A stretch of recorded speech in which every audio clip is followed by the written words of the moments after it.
This is a countdown to the Chinese Grand Prix in 2026, and today is Tuesday, the 10th day of March. And what this means is that as of today, we only have 5 days to what is basically the second round of the Formula One season in 2026. And this Chinese Grand Prix is going to take place on Sunday, the 15th day of March, and will be hosted at Shanghai International Circuit. And one of the most important things to note is that the race weekend in China is actually a sprint race weekend. And what this means is that we're actually going to have almost 2 races within the weekend. But even more important, especially to the teams, is the fact that they are not going to probably have enough time to actually practice and learn their cars before they start getting into competitive sessions. And this is because on Friday they are going to have only one free practice session, which will then be followed by qualifying for the sprint race. And then on Saturday they are going to start the day with a sprint race, which will then be followed by qualifying for the actual race on Sunday. And then on Sunday, of course, there will be the entire race.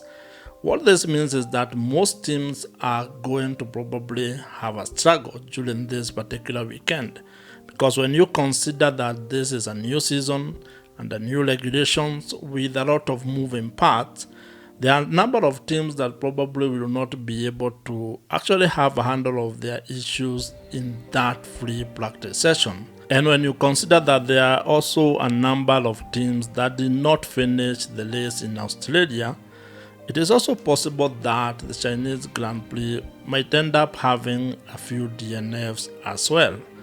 Of course, it is the hope of everyone who loves the sport to ensure that nobody actually fails to finish the race. But it is important to actually expect such things to happen so that then when they do, you don't become disappointed. And this is because this year, or at least these early races, there are issues related to the ability of the power units, or at least even other things that are working within these particular machines. You can talk of energy recovery, issues, you can talk of battery issues, or even other transmission-related concerns. Teams have a lot of things that probably they are struggling with to ensure that they get on top of it. And this is something that we have seen. But it doesn't mean that those are things that cannot be sorted. In fact, you might be surprised that there might not be any team that will actually record a DNF in China. Because if we can argue, based on the fact that even Cadillac had a driver who finished the entire race in Australia, and it is a new team, then you can expect even the ones that retired and have been in the sport for a while might be able to get on top of the issues that they are facing by the time we get to China. In fact, even including Aston Martin, which at the moment seems to be the team that is struggling the most. If this is the first time that you and I are meeting, I am Joe, and on this YouTube channel I talk about Formula One and the business of Formula One. And I would really appreciate it if you would consider subscribing to this YouTube channel. I do not know what your expectations are when it comes to the sprint race weekend in China, but if you are like me, then you are hoping that Ferrari and particularly Lewis Hamilton is going to perform well this particular weekend. Hamilton actually won the sprint race weekend in China in 2025. And while they did not have the race pace to actually even win during the actual race last year, probably this year they might be different, at least based on the performance that they had during the inaugural race in Australia last weekend. At least now the competition seems to be Mercedes versus Ferrari. And if that's the case, and hoping that the track actually favors Ferrari, then probably we are going to see either Lewis Hamilton or Charles Leclerc winning a race, or at least winning the first race this particular season. The Formula One race in China in 2026 is going to take place on the backdrop of a number of issues that are going on that could actually affect Formula One. And one of these issues relates to the rule changes, because there has been conversations that have been ongoing where teams, drivers, and other stakeholders within Formula One have been discussing the possibility of changing rules to ensure that there is good racing, or at least there is less complaints from drivers. And this is something that has come out clearly from actually F1 and FIA, with the possibility of there being a rule change at least after the Japanese Grand Prix. And the reasoning or the logic for this is that it was seen not to be necessary to make any changes before the first race in Australia. And this was because there was no need of making any rule changes before the teams have actually run the cars in an actual race. And this is important because then it is possible to collect data and gather information on the issues that are affecting the drivers, the cars, and the drivability of these new cars. And I think that's the same logic that has been applied to ensure that there are a number of races before a rule change can be effected. And that's why the Australian, the Chinese, and the Japanese Grand Prix are going to take place more or less like, data gathering or, tests to see where things are not working as they had been expected. And if you ask me, that actually makes sense, because then Formula One can start making decisions that are based on data, based on actual Formula One racing. And even fans have voiced their concerns, even, accusing Formula One of more or less staging competition.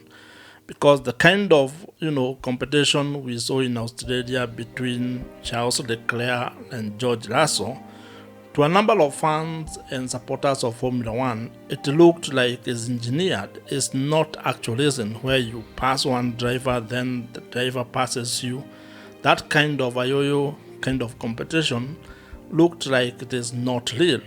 And maybe that is one of the things that Formula One and FIA are going to look into to ensure that things like overtaking do not lose meaning in Formula One.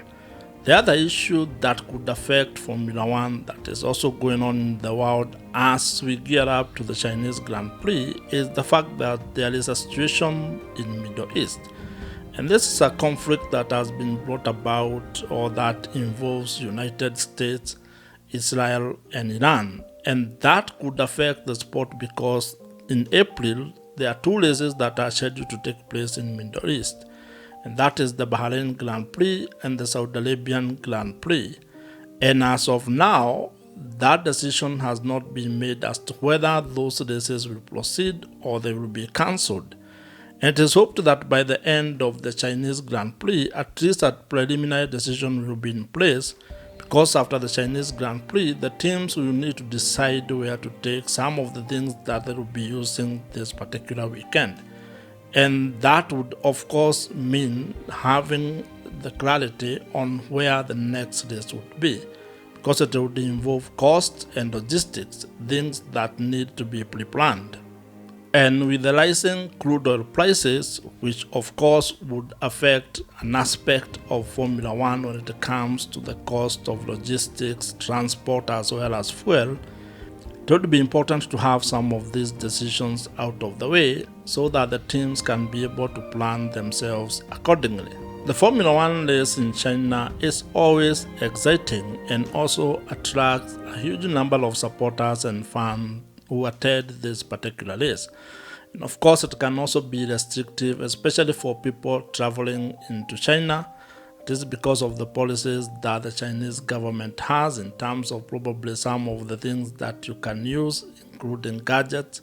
But overall, Chinese Grand Prix is always an exciting race, and I hope it will equally be as exciting in 2026 under the new regulations and with cars that probably might be more exciting during the race than we have seen before. This is going to be it for this particular video, and I hope, like me, you are looking forward to the Chinese Grand Prix on Sunday. Subscribe to this YouTube channel if you have not, and I'm going to see you in my next video.